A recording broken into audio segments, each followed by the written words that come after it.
Hey everyone, it's Ben Hardy here, and in today's video I'm going to be looking at a lifted Honda Ridgeline HPD edition. And I want you guys to let me know what you think about this package after seeing it. I personally think this is a pretty cool truck. Now before we get into showing the truck, I quickly want to give you guys my impressions with driving a lifted Honda Ridgeline, because I just drove one earlier this year. So lifting a Honda Ridgeline actually doesn't mess up with the driving dynamics whatsoever. It drives just as good as a stock Ridgeline. It's just that you have the higher ride height, which means you can fit bigger tires, which means that you can make the truck look substantially cooler. So you basically get all the benefits of a lifted truck, and I don't feel like you get any downsides. But anyways, before we get into this video, a huge shout out and thank you to the Stockton 12 Honda here in Utah for giving me some time with this lifted Ridgeline. I'm going to include a link to their inventory in the description down below so you can check out what they have currently. If you have any questions or need any help, just ask for John. And if you guys are wondering, this lifted Ridgeline is available for sale for the time being. So yeah, if you're interested, reach out to them. Let's get into the video.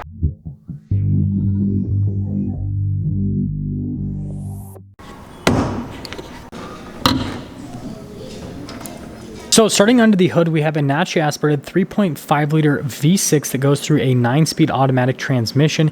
It is good for 280 horsepower and then 262 pound-feet of torque.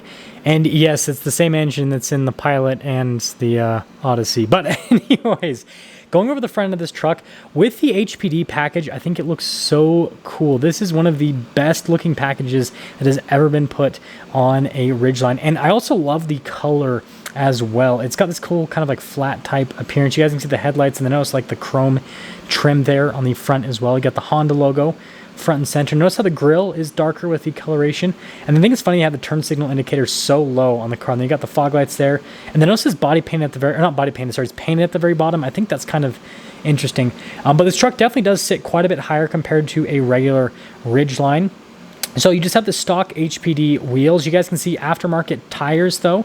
Those are the Falcon Wild Peak All-Terrains. I really like those tires, actually. I've driven quite a few vehicles with them off-road, and they do a pretty good job. And especially for the off-roading that someone would do with a Ridgeline, I think it'd be fine.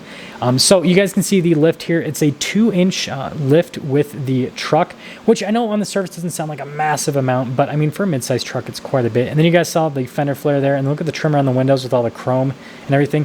I think that Honda needs to black all that out for the HPD. That's just my personal opinion. I mean, this is the HPD black package, right?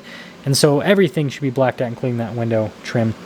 But lifting the Ridgeline is definitely interesting, because if you don't know, it's a unibody and it has independent front and rear suspension. And so lifting it's a little bit more complicated compared to lifting something like a pickup truck that's body on frame and has a solid, rear axles, what you typically see with most modern pickup trucks. Notice the HPD decal there on the back.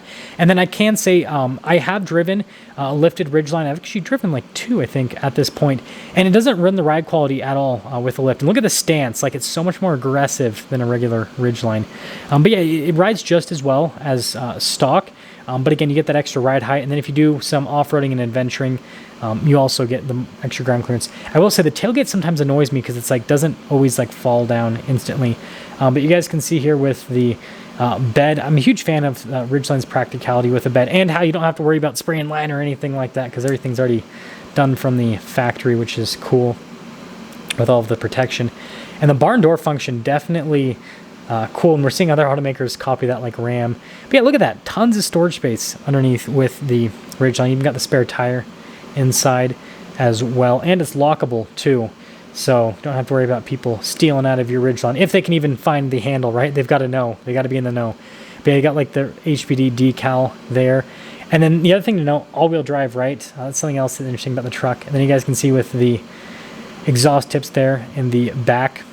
And that is something to, like, I guess, focus on, is with that all-wheel drive. That's another thing that could potentially, be difficult to get around with lifting a vehicle, because those systems can sometimes be pretty finicky. And that's also why you wouldn't want to do like a huge lift on a Ridgeline. Again, being unibody, independent suspension, and all-wheel drive, you want to keep it, smaller, like, again, this 2-inch lift. And then the interior on this HPD is actually really nice. You guys can see with the nice padding on the seats, and then you got the under-seat storage as well, and nice stitching throughout. And I love how it's perforated in the center. Got the vents there in the center. There's actually a little USB port down below as well. And then it's got the same amount of room there in the back as most other mid-sized trucks. Might be even a little bit roomier, because again, this is built off of basically the pilot platform, and so it's actually pretty spacious there in the back. But going over the front door panel, it's pretty much the same as the rear.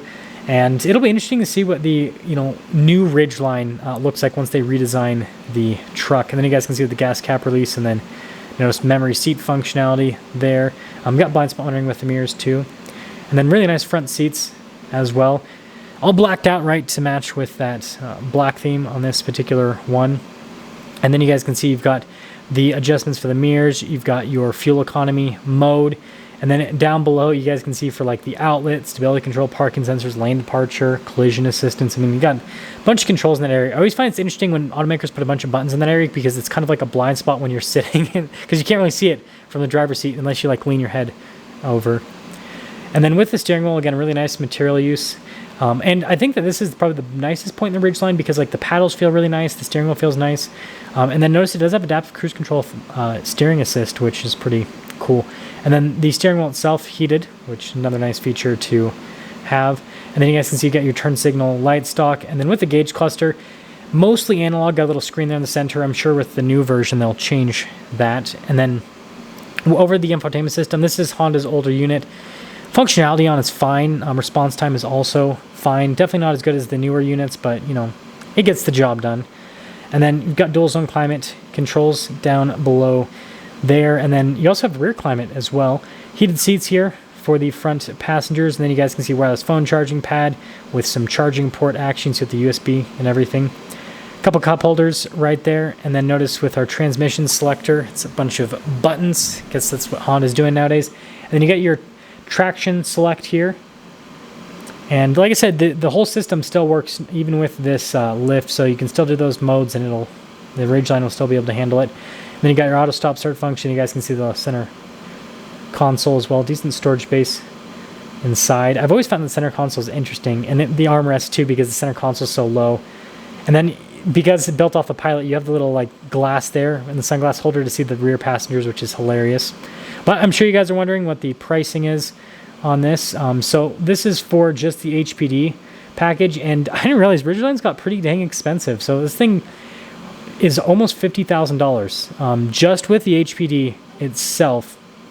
And then, well, you gotta add the lift and the tires and everything else. And so you guys can see after everything's been added to this, and I guess it has window tint as well, almost $55,000 for a Ridgeline. So yeah, there's that lifted Ridgeline. Let me know what you guys think about the truck.